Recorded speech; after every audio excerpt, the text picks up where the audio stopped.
그다음에 이제 엠러빈 공매도 관련해서 엠러빈 공매도 보고서도 그 읽어보는 것도 재밌지만 그 엠러빈 공매도 관련해서 영상도 있거든요. 그 이제 공매도 올린 데서 영상도 유튜브에 올려놨는데 조회수는 많이 없더라고요. 본 사람이 많이 없는지 엠러빈 그렇게 주주가 많이 없는 건지 전 이제 흥미로워서 영상을 다 봤습니다.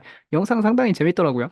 이제 영상 보면은 결국 이제 엠러빈의 공매도를 왜 하냐? 약간 그 예전에 로블록스 공매도랑도 비슷합니다. 사실 근데 이거는 그렇게까지 뭐 문제가 일단 뭐 문제죠. 도의적 문제인데 근데 생각보다 이게 FTC에서 벌금을 그렇게 빨리빨리 잘 먹이지 않더라고요.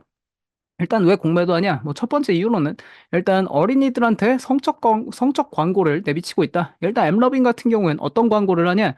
이 모바일 게임, 엠러빈이 자체 모바일 게임 스튜디오 사업을 아직까지는 하고 있습니다. 그래서 얘네가 만든 모바일 게임에서 그 관련한 또 다른 게임 광고가 나오는 건데 이제 성인 게임 광고, 약간 이런 거 좀 저품질 광고 다들 많이 보신 적 있겠죠?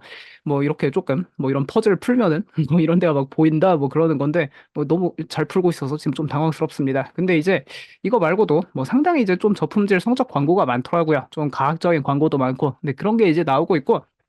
그리고 어린이 데이터를 추적하고 있다. 이거는 좀 문제가 될 수 있답니다. 애플이랑 구글 앱스토어 정책 위반이라고 하고요. 그리고 만약에 정책 위반이 걸리면은 앱스토어에서 퇴출까지 가능하다고 하는데, 근데 뭐 퇴출을 시킬지 그건 잘 모르겠어서 일단 이 공매도 보고서 쓴 데에서는 FTC에서 벌금을 막대하게 부과할 수 있고 앱스토어에서 퇴출시킬 수 있다. 그렇게 좀 경고하고 있습니다. 근데 이 광고 사기 혐의 이것도 약간 흥미로운데 이것도 조금 따져볼 필요가 있거든요. 근데 일단 여기 공매도 보고서에서 하는 바에 따르면 광고 사기 혐의는 뭐냐? 이 모바일 광고 이런 거 그 요즘 말로 치면 킹 받는다라고 표현하는데 광고가 이제 뭐 뜨지 않습니까? X를 누르면은 광고가 꺼져야 되는데 그 있지 않습니까? 5초 5, 4, 3, 2, 1 한 다음에 X 뜨면은 X 누르면 광고가 꺼져야 되는데 X를 누르니까 이 다운로드 앱스토어 다운로드 화면이 뜨더라. 근데 이거를 이제 돈 이거 그냥 무시하게 누르면은 다시 이게 또 광고 X 눌러지는 게 뜨고 X를 누르면 다시 이게 뜨고 무한 반복이더라. 그래서 이걸 앱 설치를 강요한다. 이런 걸 이제 주장하고 있습니다. 그래서 앱 설치를 강요해서 이걸로 광고 수익 먹는 거 아니냐 이야기하고 있는데 뭐 엠러빈 측에서는 일단 반박하고 있고요. 이걸로 우리 광고 수익 어차피 얻지도 않는다. 이렇게 앱 다운로드 강제시켜도 뭐 그런 이야기도 있고 그리고 이제 광고가 이렇게 뭐 X 눌러도 같이 켜지는 것도 있는데 그냥 가만히 냅둬도 자동으로 이 다운로드 자동 클릭해 이 AI라 해야 될지 그냥 자동으로 이게 뭐 앱스토어 열리게 뭐 그런 것도 해놔서 조금 광고 사기가 의심된다. 그리고 이 광고도 무슨 인게임 광고를 이렇게 조그맣게 숨겨놔가지고 뭐 이게 광고 사실 저품질 광고 하면은 광고주가 광고하겠냐 이야기하는데 근데 생각보다 뭐 기업이 회계 부정을 저지른 건 아닐 테니까 숫자는 다 나오고 있죠. 광고주들도 만족하니까 광고를 때린다. 그렇게 좀 생각하고 있습니다. 근데 어쨌든 이 공매도 여기 보고서 쓴 데서는 광고주 기만행위다. 광고 사기 혐의가 있다. FTC에서 벌금 먹일 수 있다. 이야기하고 있고요. 그 다음 하는 거는 이제 뭐 엠러빈 전직 직원 인터뷰 이렇게 하는데 사실 그 공매도 보고서에서 쓰는 데에서 뭐 전직 직원 인터뷰 이거는 그 조금 뭐 신빙성은 떨어지죠. 왜냐하면 진짜 전직 직원인지 그런 건 아무도 모르니까 공매도 보고서 쓰는 쪽은 당연히 자기들의 쇼 포지션 취해놨고 주가 하락해야 돈 버는 거니까 이거는 뭐 누구 데려와서 조작할 수도 있는 거라 사실 알 수 없습니다. 근데 어쨌든 전직 직원 인터뷰에 보니까 뭐 스스로 클릭하는 광고 관행 엠러빈 직원들 다 아는데 이거는 광고 사기다 이야기하고 있고 뭐 가장 중요한 것 중 하나는 이커머스 관련해서 이 메타 광고 타겟팅 데이터를 도용한다 이야기합니다. 타겟팅 데이터 어떻게 도용하냐? 메타의 이제 엠러빈 광고 플랫폼이 엠러빈 맥스거든요. 그 엠러빈의 엑손 2.0 그거는 이제 광고 엔진 AI 모델이고 엠러빈의 원래 광고 이제 중계 플랫폼은 엠러빈 맥스입니다. 엠러빈 맥스가 여기 메타 플랫폼에 이제 광고 중계 파트너로 같이 들어가 있는데 이 메타 플랫폼에 광고 중계 파트너 정말 많거든요. 뭐 모바일 광고 사업한다는 사람들은 다 여기 들어가 있습니다. 기업들 뭐 유니티도 당연히 메타 그 광고 중계 플랫폼에 들어가 있고요.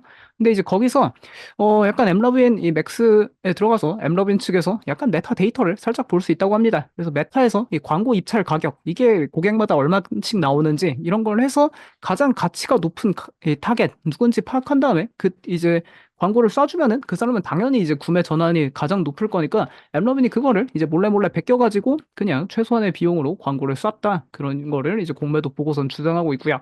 근데 그 과정은 뭐 자기들도 이거를 이제 좀 보고 받은 건데 그걸 함부로 이제 이 기술에 대해서는 자세히 이야기할 수 없기 때문에 그냥 뭐 이 정도로만 간단하게 설명한다 이야기하고 있습니다. 그러면서 비유적으로 그냥 쉽게 말해 메타가 해결한 숙제를 엠러빈이 카피하는 꼴이다 하면서 뭐 메타 광고 담당 고위 임원 이것도 뭐 익명의 인터뷰 뭐 그랬다는데 메타는 이를 즉시 중단시킬 것이다 이런 주장을 하고 있고요. 그리고 또 왜 엠러빈이 이제 메타 걸 카피한다 그걸 왜 주장하냐면은 엠러빈 AI 개발자의 25%가 메타 출신이라고 하더라고요.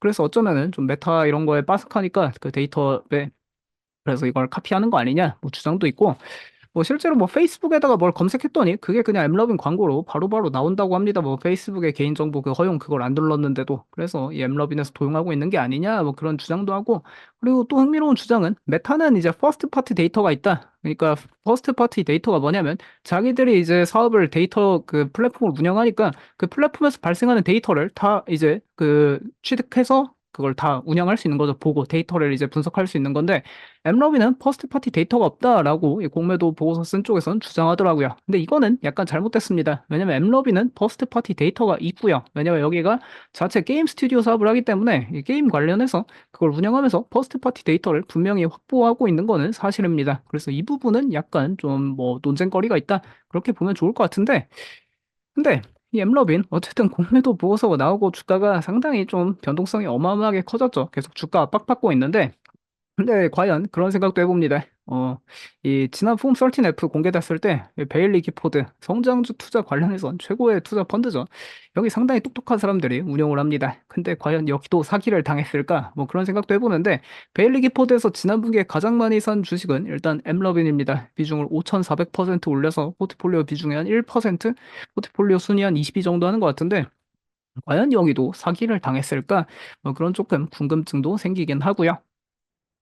근데 이제 결국 엠러빈이 뭐 바로 반박 성명을 어제 장 끝나고 내놨다 보니까 오늘 주가 좀 반등을 하는데 결국 이제 뭐 우리가 구축한 AI 모델 훼손하는 공매도 세력에 불과하고 그리고 앱스토어 정책 다 준수한다. 그리고 가장 중요한 거는 엠러빈의 파트너들이 실질적으로 가치를 창출하니까 우리한테 돈을 쏘고 광고가 계속 연결이 되는 거다라고 엠러비는 주장을 하고 있습니다. 그리고 뭐 자기들 아동 데이터 추적도 안 하고 다른 회사의 입찰가나 사용자 데이터 열람하고 싶어도 열람할 수단이나 열람할 의도도 없다. 그렇게 메타 거 우리 어차피 열람도 못 한다. 그렇게 주장을 하고 있고요. 그리고 이제 한 개 더 깐 게 있는데, 이거는, 그러니까 엠러빈이 뭐 이런 공매도 보고서랑 진짜 무관하면, 이 새롭게 깐 정보는 정말 엄청난 정보입니다. 이거는, 엠러빈의 실적이 얼마나 빠르게 성장하고 있는지 그 기대감에 좀 한 스쿱 더해주는 그런 코멘트인데, 이커머스 관련한 파일럿 매우 우수한 성과 지속 중이다 이야기를 합니다. 지난 12월에만 600개 고객사로부터 이커머스 카테고리에서 연간 약 10억 달러 지출을 확보했다 이야기하는데, 연간 10억 달러를 나누기 4 하면은 분기 매출이 거의 250밀리언 이 정도씩 이제 그 발생을 하는 거죠. 그러니까 이게 이커머스 분야가 올해부터 엠러빈이 본격적으로 진출한다 했는데 어쨌든 이거 관련해서 정확한 숫자를 지난 실적 발표 때도 공개를 안 했거든요. 이커머스 관련해서. 근데 이번에 그 공매도 보고서가 나오니까 조금 화가 많이 났는지 이 이커머스 관련한 실적을 일단 깠습니다. 근데 이게 어쨌든 상당히 초고속 성장을 하고 있다. 뭐 그 정도가 일단 좀 좋은 점이다. 그렇게 보면 좋을 것 같고요. 근데 이제 결국에 공매도 보고서가 뭐 한 군데서만 쓴 것도 아니고 일단 세 군데서 연달아 나왔습니다. 그래서 뭐 약간 뭐 좀 여러 군데서 나오면 약간 스모킹 건 냄새도 뭐 약간 있기는 하죠. 그런데 보니까 결국 이 불 케이스와 베어 케이스 시나리오를 한번 짜봐야 되는데 엠러빈의 베어 케이스는 뭐 두 가지 케이스가 있고요. 첫 번째 베어 케이스는 뭐 당연히 이제 뭐 이렇게 공매도 보고서 많이 받고 광고 사기 혐의로 FTC에서 벌금 엄청나게 먹고 뭐 애플이랑 이제 구글 플레이 스토어에서 앱 스토어에서 조치를 취한다. 그러면 이제 뭐 데이터 좀 그 뭐 수집하고 관리하는데 약간의 뭐 차질을 빚을 수도 있는데 근데 그거 외에도 다른 베어 케이스는 유니티의 이 경쟁 압박이죠. 유니티가 올해부터 광고 엔진 사업을 이제 당장 다음 분기는 아니지만 거의 다음 이번 분기에 하고 다음 분기 말부터 이게 그 광고 유니티 벡터 그 새로운 AI 광고 엔진으로 그게 다 옮겨가면은 광고 인벤토리가 본격적으로 여기도 이 엠러빈이 변화했던 것처럼 유니티도 변화 가능성이 있는데 뭐 유니티 광고 엔진이 만약에 진짜 진화하면 엠러빈 시장 점유율 훼손 우려는 뭐 계속된다 올해 내내 그 점이 이 엠러빈의 베어 케이스고 불 케이스 같은 경우엔 어떤 케이스가 있냐? 만약에 연말까지 유니티가 계속해서 뭐 유니티 벡터 이 광고 매출 엄청 증가할 수 있다. 약간 현재 뉘앙스를 비치고 있는데 근데 만약에 유니티 광고 사업이 생각보다 뭐 AI 그렇게 했는데도 했는데도 진전이 없다. 그러면 당연히 이제 엠러빈이 승리한 거죠. 유니티 사실 이거 다 뻥카였구나 하고 유니티 주가 뭐 재미없을 거고 그때부터는 뭐 엠러빈이 당연히 만약에 수익 성장만 계속 증명한다면 이 광고 AI 시장에선 사실상 위너 테이크스 올해니까 뭐 엠러빈이 그때부턴 뭐 올해 결국 올해는 약간 뭔가 노이즈가 있겠지만 올해 결국 이제 유니티 대 엠러빈 이 구도에 따라 좀 베어 케이스 불 케이스 나뉠 것 같습니다.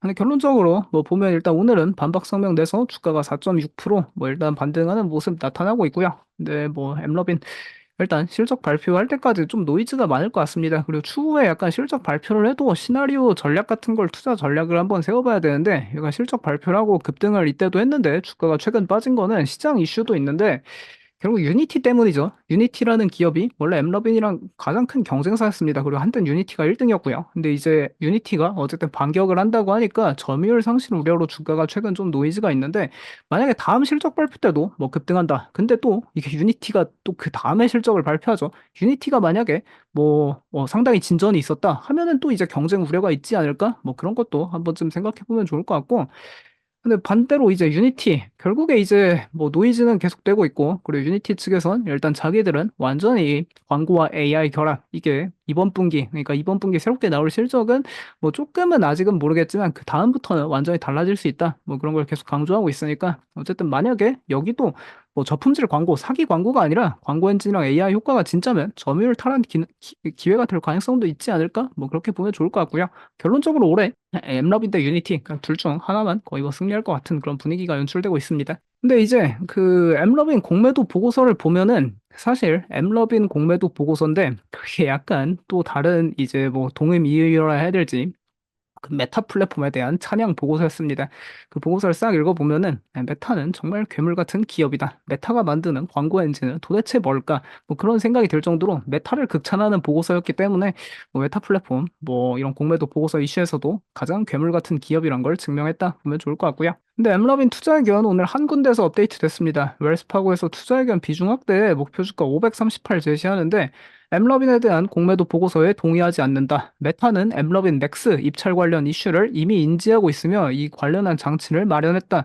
또 엠러빈은 사용자 지출을 기준으로 광고주에게 비용을 청구하기 때문에 그 무슨 저품질 광고, 뭐 성인 광고 그런 걸로 이제 부정 다운로드 하는 거 전혀 수익이랑 무관하다 이야기하고 있고 그리고 또 유니티하고 이 티커 앱스 쓰는 디지털 터빈 있죠. 여기 다 비슷한 비즈니스 하는 건데 유니티나 디지털 터빈이 공개적으로 엠러빈이랑 유사한 비즈니스를 운영하고 있다는 점 고려할 때 엠러빈의 비즈니스 모델을 의심하는 것은 어리석은 일이다. 사실상 다 비슷한 모델 이제 그 비즈니스를 하고 있기 때문에 이게 사기를 치고 싶어도 칠 수가 없다라고 웰스파고에서는 일단 공매도 뭐 잘못됐다 이야기하고 있습니다.